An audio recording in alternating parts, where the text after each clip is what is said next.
धर्मनगरी चित्रकूट पहुंची अपना दल के राष्ट्रीय अध्यक्ष और उत्तर प्रदेश के कैबिनेट मंत्री आशीष पटेल ने 2024 लोकसभा चुनाव के पहले आकर कामता नाथ पर माथा टेका है और साधु संतों से आशीर्वाद लेते हुए चित्रकूट की पावन धरती पर अपना दल के कार्यकर्ताओं के साथ कार्यक्रम की शुरुआत किया है।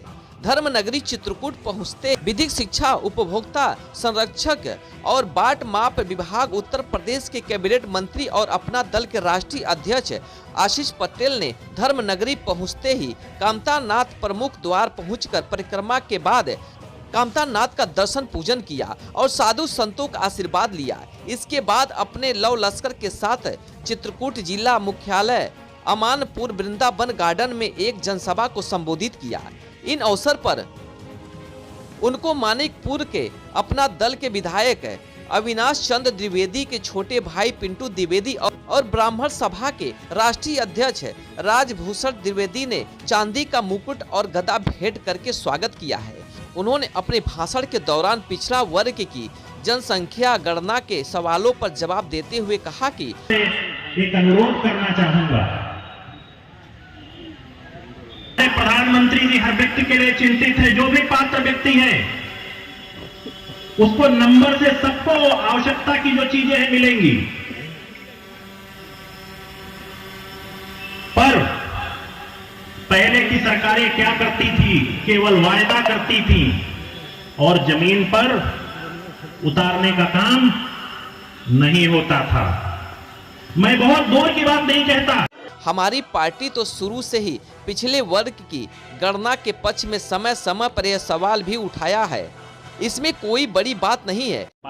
2017, 2019 के चुनाव में जवाब दे दिया है, उनके पास बोलने के लिए बचा क्या? वो तो झूठ बोलेंगे। मेरा तो आपके माध्यम से एक सवाल है माननीय पूर्व मुख्यमंत्री जी से कि जब आदरणीय नेताजी, मैं पहले उनको श्रद्धांजलि अर्पित करता हूँ, जब आदरणीय नेताजी रक्षा मंत्री थे तो उन्हें क्यों नहीं होश था कि पिछड़ों को सैनिक स्कूल में आरक्षण देना है? मैं एक और सवाल पूछ रहा हूँ कि उन्हीं के समाजवादी पार्टी के समर्थन से ही यूपीए की सरकार बनी थी जिसमें मेडिकल कॉलेज में नीट में पिछड़ों के लिए आरक्षण नहीं दिया गया था, तो उस समय पिछड़ों के प्रति प्रेम कहाँ था? मैं तो सिर्फ इतना कहना चाहूँगा कि समाजवादी पार्टी जब विपक्ष में रहती है तो उसे पिछड़े याद आते हैं, और जब वो विपक्ष से बाहर चली जाती, सत्ता में आ जाती है तो उसे पिछड़े भूल जाते हैं। पीएम मोदी वाराणसी में कल क्रूज का उद्घाटन करने वाले।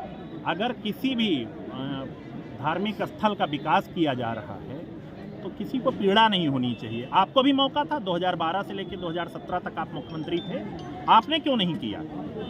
अगर आप कर दिए होते तो आज दूसरे को उनका विकास करके उसका श्रेय लेने का मौका नहीं मिलता। अच्छा, एक चीज़ और कहा कि केशव मौर्य लगातार दिल्ली की भागदौड़ में लगे हुए हैं। केशव मौर्य जी सीएम बनने वाले हैं, बाबा जी किनारे हो जाएंगे। देखिए, उनके पास कुछ बोलने के लिए है नहीं। उन्हें तो जनता ने जब 2017, 2019, 2022 में नकार दिया है तो चर्चा में बने रहने के लिए कुछ भी बोल सकता है, कोई भी कुछ भी बोल सकता है। अच्छा, इस बार सोशल मीडिया में समाजवादी पार्टी से भी वार किया जा रहा है, बीजेपी की तरफ से भी किया गया है, तो क्या लगता है कितना सही है ये? देखिए, इस मामले में तो बड़ा हमारी पार्टी का बहुत साफ मत है। राजनीति का, लोकतंत्र के अंतर्गत एक राजनीति में एक मर्यादा होती है। मर्यादा को दोनों पक्षों को नहीं लांघना चाहिए, इसमें मेरा बड़ा स्पष्ट मत है। एक दूसरे के प्रति व्यक्तिगत और ओछी टिप्पणी करना, मैं उसकी जितनी निंदा करूं उतना कम है। बस मैं यही बात कहते हुए। अच्छा, अपना पल का जो दूसरा पार्ट है वो एक सपा में है साध्वी जी, क्या लगता है कभी एक होंगे? हमने तो इस मामले में कई बार बोल दिया है, फिर मेरे मुंह से आप क्या सुनना चाहते हैं? मेरा ये एक ऐसा विषय है जिस विषय को जितनी बार आप कुरेदेंगे उतनी बार एक ही उत्तर मिलेगा। ये राजनीतिक लड़ाई ही नहीं है, ये संपत्ति की लड़ाई है। और जब संपत्ति की लड़ाई में जो सबसे छोटी बेटी है डॉक्टर सोनेलाल पटेल साहब की, जब उसको उसका हिस्सा मिल जाएगा उसी दिन ये पूरी लड़ाई खत्म हो जाएगी। भाजपा अपने दल पर उन्होंने बात करते हुए कहा कि 2014 के एनडीए का अभिन्न अंग रहा है। अपना मुख्यमंत्री उत्तर प्रदेश के निर्देश में एमडीएनए अलायंस में अपना दल ने अभूतपूर्व निभाई है और आगे भी निभाती रहेगी। वहीं उन्होंने चित्रकूट के वृंदावन गार्डन में जनसभा को संबोधित करते हुए समाजवादी पार्टी पर निशाना साधते हुए कहा कि जब नेता गृह मंत्री थे तब सैनिक स्कूल में ओवैसी बच्चों के आरक्षण याद क्यों नहीं आई। जब आपकी सरकार आती है तब आपको कुछ लोग याद आते हैं और जब आपकी सरकार नहीं रहती है तब आप पिछड़े और दलित की बात करते हैं। मंत्री ने कहा कि चित्रकूट मेरी जन्म और कर्म स्थली है। सरकार विकास के क्षेत्र में सराहनीय कार्य कर रही है। गरीब और पिछड़ों की सरकार है। चित्रकूट से अशोक द्विवेदी की रिपोर्ट, भारत न्यूज।